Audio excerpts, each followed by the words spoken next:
Hello everyone, welcome back to SkillWeb. In this video, I'm gonna show you how to make business card in Canva. So let's get started.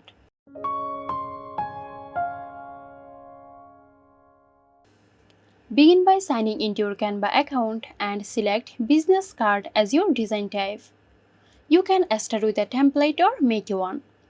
Choose a layout that suits your style. Canva offers various pre or designed layouts to simplify the process. Personalize your business card by adding your name, contact information, business name, and any other details you want to include. Preview your business card to ensure everything looks perfect. Make any necessary adjustments for a better result.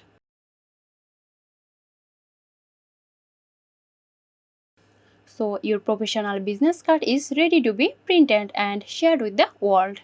That's it. If you found this video helpful, give us a like and subscribe to our channel for more interesting videos. This video is sponsored by Zerosoft. Zerosoft offers graphic design, UI UX design, digital marketing and web development.